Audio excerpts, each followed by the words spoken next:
What's up, everybody? This is Jordan.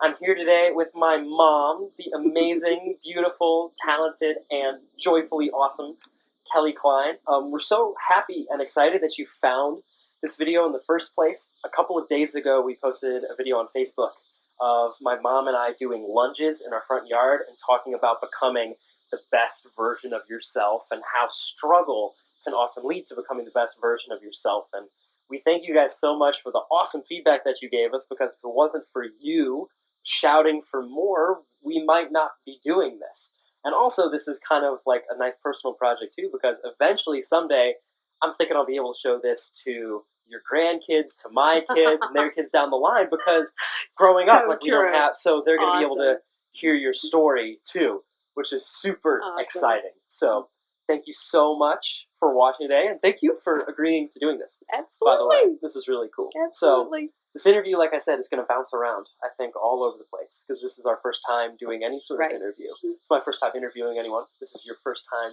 being interviewed. Very true. So I want to start off with a basic question. What are you most excited about in your life right now? I knew you'd ask that question. What am I most excited about right now? Right now.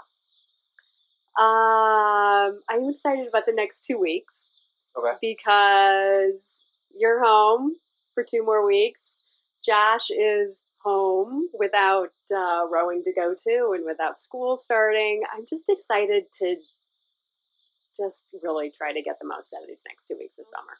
What was your favorite, if you had to pick, this is a tough question, if you had to pick one memory from your childhood of you growing up that encompasses the Hackett family, what is that memory? What's your favorite memory from your childhood? Favorite memory from my childhood? Yeah.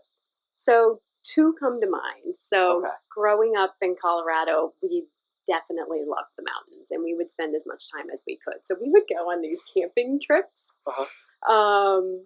in the summer, and we would either bring another family with us, or it would just be our family, and we would spend, probably 2 days, I don't even remember, the weekends basically camping in the mountains. And we had this pop-up trailer that I thought was just the coolest thing under the sun. Meanwhile, it was probably the size of like a king-size bed. I didn't know you guys had a trailer. Like, you're talking about like trailer you attach the back of your car as you go up. Have you seen a pop-up trailer? No, I have not seen a pop-up trailer. Folds down to about the size of like a king-size bed. I'm not joking. Okay. And it's low, and you attach that to your car, and then when you get there, it like has a tent part that pops up and out, so it has these like little sleeping wings on the side, and then the main part, which is teeny tiny. So that was big though. Or all 5 of you? Would you all stay in there? Oh yeah, for sure.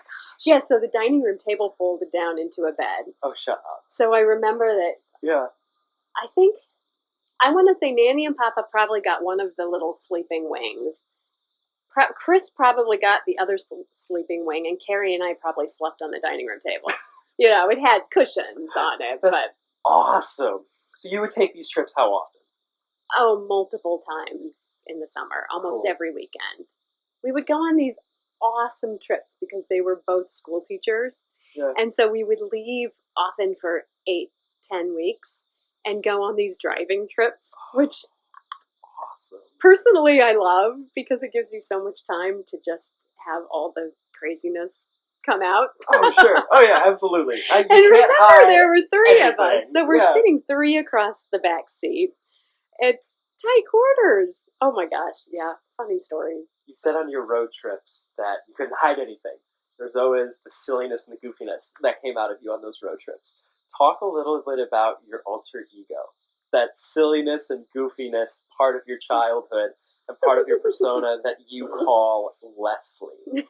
Because Leslie is famous in the Klein family household. I don't think she's well known outside of the walls of 777 Heather Lane, but tell us about Leslie. Who is Leslie? Oh, God. Okay, so Leslie is this person that I think that I was as a kid. How the name came about was, so we were playing outside in our backyard. We were playing this game, a ball game called Spud. And anyway, it involved having to yell out a person's name when you throw the ball into the air. You yell out a person's name, they have to catch it, and then it's kind of like dodgeball from there. So I don't know why I was obsessed with the name Leslie. And I vividly remember I had to be like 4, because I remember we were living in our first house, and we moved by the time I was 8 or 10, probably 10. So we were little. I was very little. And I remember gathering the crew. It was all the neighbor friends, that were playing Spud. And I remember saying, okay, guys, just call me Leslie. So they would throw the ball, Leslie! They'd throw the ball up, and I don't know what it was about that name, what it signified for me. I don't know whether there was a person that I just thought was the cat's meow, and she was Leslie, and I wanted to be that person. Uh-huh. But when we joke about me being Leslie, it's the carefree spirit that lives inside of me. I think it lives in most people, probably. You and I have these conversations a lot because we both meditate. And you actually turned me on to the app Headspace. Right. Awesome plug, app. We're not getting paid to talk about Headspace, but check them out online because they're awesome. And their founder, Eddie Puddicombe, has a TED Talk that you should watch. It's amazing. But we talk all the time, and we have these conversations about the importance of not just the practice of meditation, but of being present in everyday life. Is that something that you've learned through meditation? Or is that something that once you've reconnected with this Leslie part of yourself, I think it comes from... It's come to the surface again? I would say both. Okay. So I think connecting with the Leslie part of me, or my child self, think about kids. They're present. Think about 5-year-olds, 4-year-olds, 3-year-olds, 6-year-olds. They're fully present. They're fully engaged in the here and now because they haven't had enough past to dwell on. And they're quite frankly not worried about their future more than probably 24 hours ahead.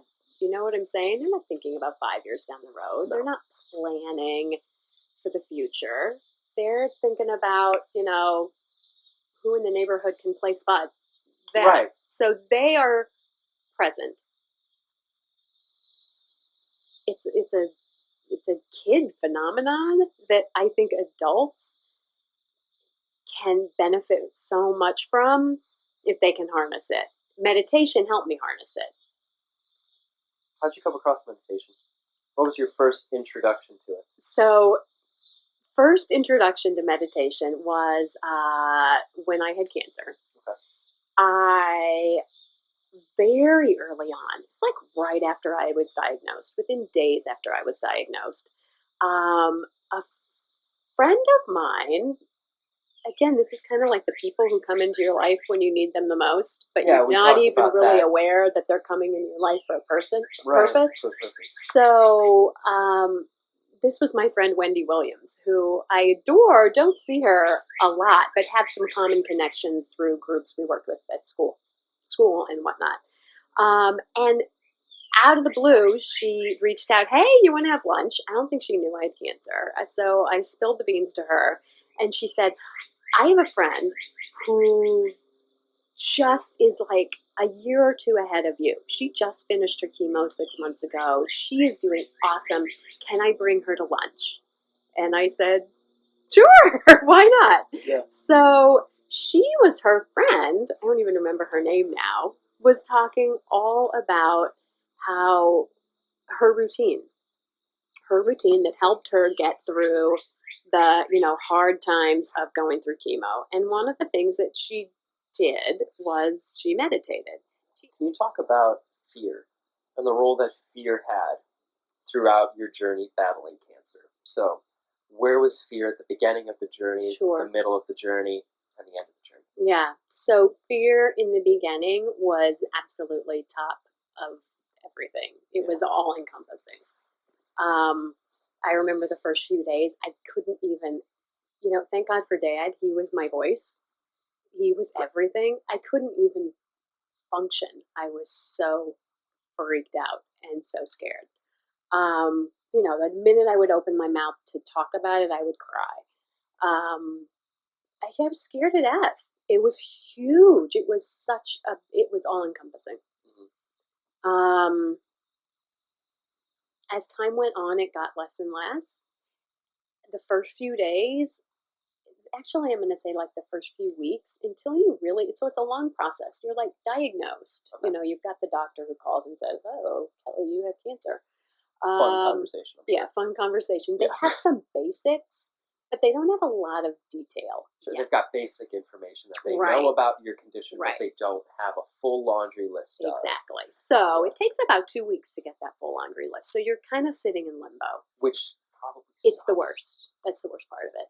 Hands down, that's the worst part of it, because you really don't know what you're dealing with. You Right. know you have cancer. You don't know exactly the specifics. You don't know exactly what kind. You don't know exactly the magnitude. What stage you're in. Yeah, what stage you're in, what your whole process is going to look like. Yeah. You don't have your hands around it yet. So that's a really scary time. And that is when the fear steps in, Sure. because you don't have anything to grab a hold of. You don't have anything that is ahead of you that says, okay, this is what it looks like.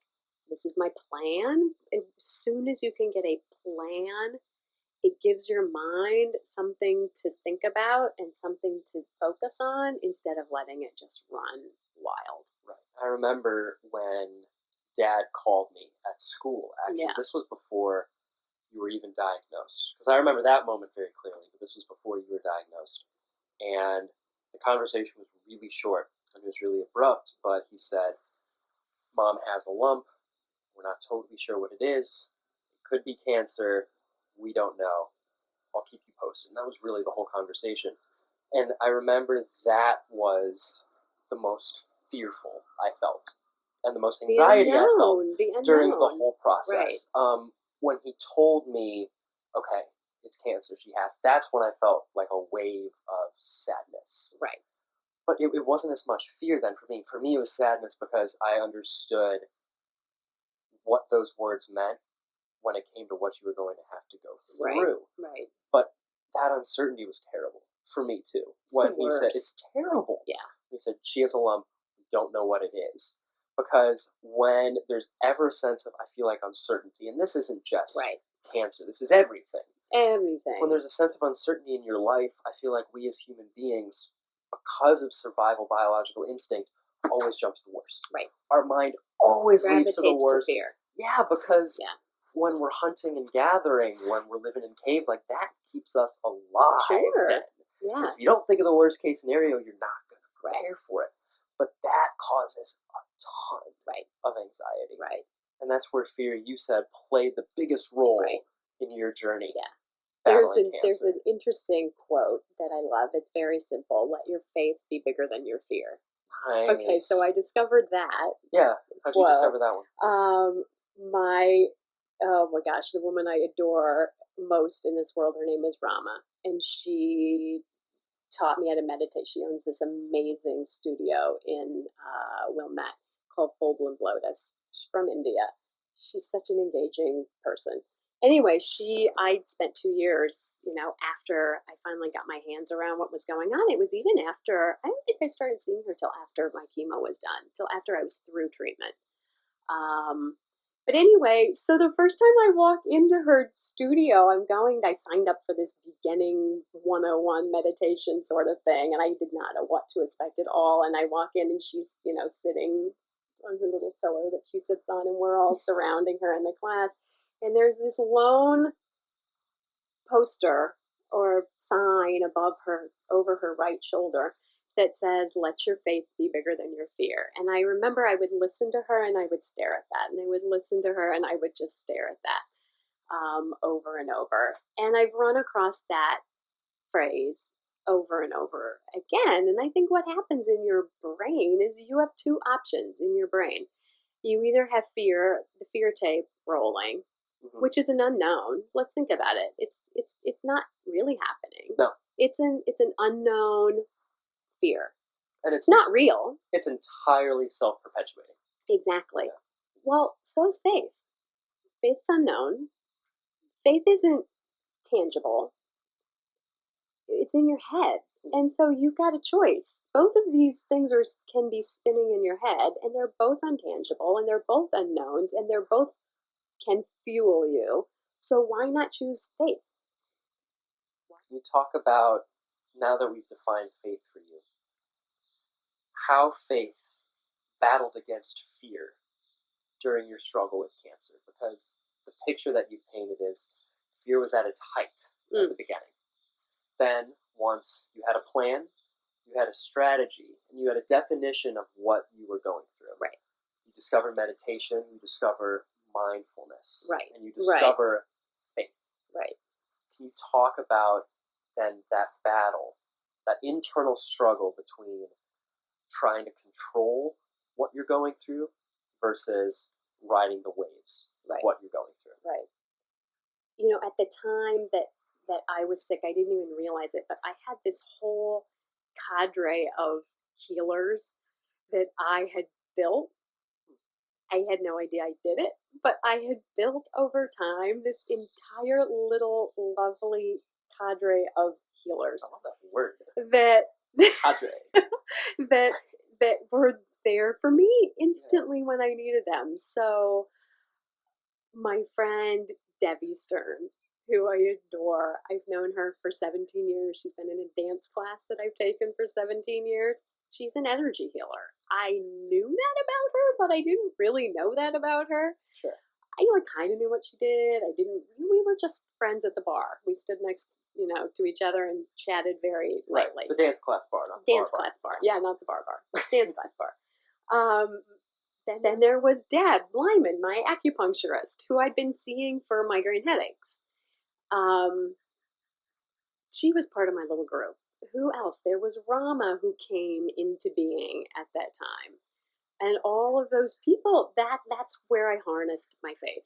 So when I was sick, getting out of that fear mode, once I had my surgery and once I knew my marching orders, my plan, my strategy, I was able to let go of the fear a little bit. Not completely. I don't think the fear ever goes away completely. I still get fearful at times. But having those people in my corner was awesome. Debbie would come and she would do energy healing when I had my chemo. Which we give you so much crap about. We're so sorry we do, but it's so funny. It's hilarious. It was so awesome. But having her there gave my brain something else to think about. Instead of, the needle going in my port and me sitting there worrying for the next 3 hours about how I was going to feel in 24 hours, I had fun Debbie there, doing her thing. Spinning quarters and magnets. And sweeping me. And oh, yeah. It was a sight to see. I saw video. I was at school during this whole thing, but my dad loved it. Oh, yeah. Dad captured all of it on video, and it looks like it's a hoot. It's really cool, but it helped. Oh it my helped gosh. you a ton, it helped sounds me like. a ton. So, call me whack. I don't, I think these people were placed in my life for a reason. I met Debbie 17 years ago. Right. I started using Deb for acupuncture 12 years ago, 15 years ago. I think it was that long ago, actually. It's been a long time, 10 years ago probably. She was helping me with migraine headaches. And the minute I got sick, I thought to myself, I got to tell Debbie, and I have to tell Deb. And, who knows where it will go. Well, the instant I told Debbie, she was like, completely surrounded me and took care of me. Mm-hmm. Deb, my acupuncturist, did exactly the same thing. She said to me, I will never forget. I remember saying, I have some really shitty news to tell you. And she said, what? And I, told her what was going on. And she said, I can totally help you with that. She said, I'm all over that. I see people all the time who have cancer, and I can really help you with that. That's cool. That's a huge response. Yeah, huge response. Because what I literally, as you were saying that, I pictured in my head what the normal person's response would be, which would be like, oh my God. I'm so sorry. And then you'd be going for the hug and all this stuff. She was like, I can help you with that. I got you. Got you. That is so cool. That was amazing. That was amazing. This is a hard question. This is a tough question. But I'm asking this question because not everyone who's listening and watching this is going to undergo breast cancer. Right. But Absolutely. everyone is going to undergo struggles. Right. Everyone's going to undergo hardships. And it sounds to me like one of the biggest things you had going for you throughout the struggle was your cadre, Right. your group of healers, cheerleaders, and support. Friend support, huge. Community, huge, huge, huge. Going through any challenge in your life alone is having, and it doesn't have to be a huge base, Yeah. but having some base is huge. My friend Debbie called me every single day. Every single day, Debbie would call me at 8 in the morning, usually after she was dropping off the kids at school. And she too was like, you know what? I think I got the sympathy. I want to hug you and cry with you once. And after that, it was like, okay, how do you feel today? Yeah. And she would get me out of the house. Oh my God, I'll never forget. She took me out to buy lounge clothes because I knew I was going to need comfy clothes. Right. And she was like, okay, if you have to wear sweats, you have to be cute wearing sweats. So let's go out. And she took me out in the middle of winter. It was such crappy weather. And we went out. And you know what? It was fun. It was fun. She coordinated taking me with my friend Lydia and Steph and Deb. All took me to look for scars because I knew I was going to be bald and it wasn't really my thing to get a wig.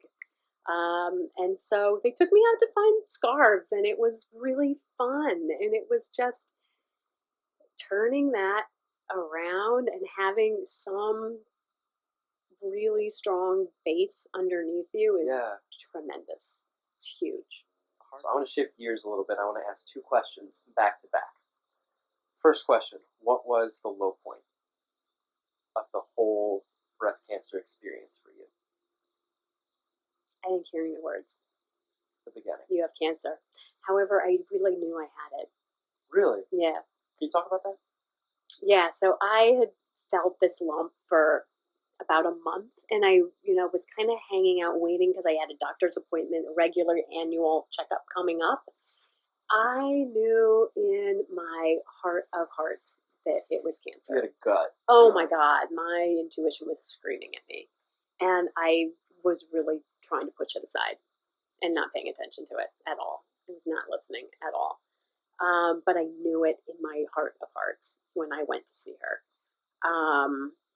So when I got that phone call, like after I had the biopsy, probably, 8 days, 10 days after she found the lump too, I'll never forget, I was expecting her phone call that day, and I was in the grocery store, grocery shopping, and my phone went off, and it was her, and I purposely turned it off, put it in my pocket, and finished what I was doing, because I thought, I am not going to have this conversation in a grocery store. I'm not going to be told I have cancer in a grocery store. So I knew in my heart of hearts what it was.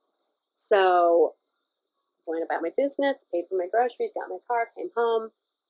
The minute I walked in the door, my phone was ringing. Real, the house phone. And it was her. So I picked it up. So yeah, those are really scary words to hear. And I was alone. Dad was at work. Joshy was at school. You were away. I was home alone. That's hard.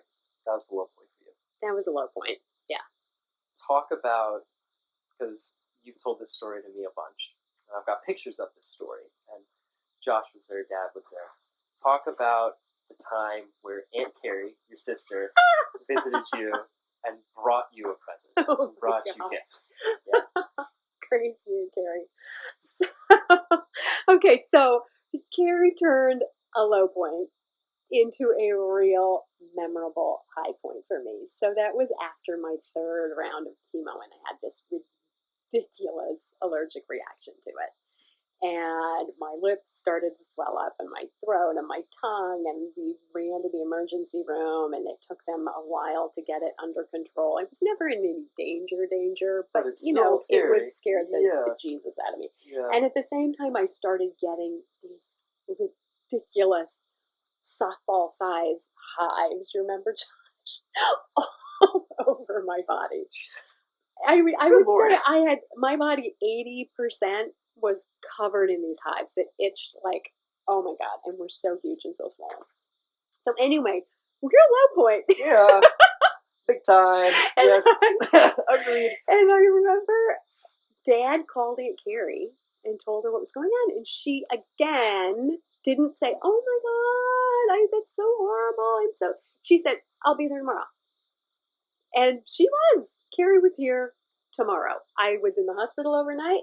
She was at my house by the time I came home. And with her, she brought all of these hats that she had bought off of the streets in New York. But they were like big furry animal heads. And one was a NASA astronaut helmet. And so we had more fun, like, wearing the hats. She just brought such a lightness into the house. And again, it was like, what do you need? I'm going to cook dinner for you guys. What do you need? She just took over. She came in, brought the sunshine, and took over. She stepped up. She stepped up. It's those people that do that. So here come the... No! No, this was my favorite. Right, here, then I'll give you this one. This was my favorite. I'll take this one. And you know what we're going to do is we're going to do the rest of the interview wearing these hats. Now. So, this was a high point for you. Point. Getting the hats and Carrie coming was a high point. She turned a really, really uncomfortable situation into a really funny time. Again, she just stepped up. That's the people I remember. That's who I would call my base group. Yeah. So who was that? Dad, 200% so. Stepped up every single day, just doing stupid things that I needed and never questioned and never asked and never complained. Sure. You know, friends would do that too. They would just come and sit with me. You know, my friend Lydia sent me cards 5 times a week. That's awesome. People who, and you know, the community stepped up, and friends that I kind of knew but didn't know would bring me dinner every, 5 days a week. It was just amazing. That kind of stepping up was huge. That's awesome. And can turn a really, crappy sort of thing if you allow yourself to stop and get out of the fear and to really think, oh my God, how funny is it that I'm completely bald and wearing a, queen's crown. Funny. I'm so sorry. Josh, who's running the cameras, is taking a selfie right now. It's for the Instagram. That's awesome. Thank you for getting the hats, by the way. Yeah, you knew exactly where they were. Sweet. Well, I've got 3 more questions. Got it. We've been talking for a long time, and I want to be respectful of your time. So, I've got 3 more questions for you. First question. What is a piece of advice that you would give to anyone in their life right now who's undergoing a hardship? Be it breast cancer, be it any other kind of cancer, an injury, a mental hardship, losing someone in their life. What would be a piece of advice that you could give them based on your experience? I just think that you want to, in that case, if you're going through something hard, I think that you will benefit most from surrounding yourself by a certain type of person. And that certain type of person is the person who is just going to be there. And the people who step up. Try to get those people in your life.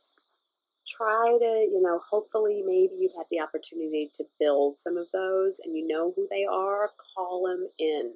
Yeah. Because, if that, your go-to person is going to want to be there for you as you would want to be there for your friend. So when you call in that core group, that's really helpful. Try not to be alone. It's lonely enough. Cancer is a really lonely disease, sure. As is any disease, as is any heartbreak or any hardship. It's really lonely. The more you're alone, the more you have time to let your mind... You let that fear take Right. So even if you don't have people to be around you, you know what? Find a motivating podcast to listen to. Read a motivating book. Just try to get your thoughts thinking in a positive space. Yeah. It can be done through people. It can be done through meditation. It can be done through books. It can be done through listening to, a program on TV, whatever it may be. But just try to get that in your life. So it sounds to me build your cadre, build your core group of people. Yeah. And then surround yourself with positive vibes, positive thoughts, read positive books, watch positive videos. Right. In order to condition your mind Right. to look at the challenge you're facing just as Yeah. as a You challenge. know what else is huge What's too? Laughing and comedy. Yeah. You know, I've read this too in some of these other books that that I was reading along the way. If your brain is laughing, if you are laughing, you're unable to harness fear. You can't laugh out of fear. No. Yeah. And so, that's a really watch as many stupid comedies as you can. Yeah. Just try to build some of that into your life. And it feels weird and it might feel forced, and it probably is forced to do that. But in the end, I think it will help pull you away from that fear mindset. So last question. Before that last question, I want to thank you so much for even agreeing to do this interview in the first place. Right. Because not only is it something that is going to benefit people watching the video and people listening to it, but like I said, this is a really cool digital record. This is going to be able to be shown to my kids' kids, and it's going to be a beautiful snapshot of who you are as a person. So I want to thank you for being so open and so honest and so vulnerable in this conversation, because I know it was probably really difficult to talk about. But more than that, I want to thank you for not just being the best mom in the world, because you were the best mom in the world before you had breast cancer, but for being such a strong and graceful warrior throughout the whole process. And now not just being a warrior that is battle tested and that's beaten cancer, but you're a warrior of light now. You're a warrior of joy. And I know that you go into every day making it your mission and your purpose to bring that light into other people's lives. Yep. And that's such a beautiful, noble purpose for someone to have. And it's amazing that you take that upon yourself. And it inspires me. I know it inspires Josh, and it inspires anyone that you come into contact with. So, thanks, Jordan. Last question. What motivates you every day to do what you do? What is your core inspiration or your purpose behind what you do every day? Okay, well, that actually is pretty simple. It's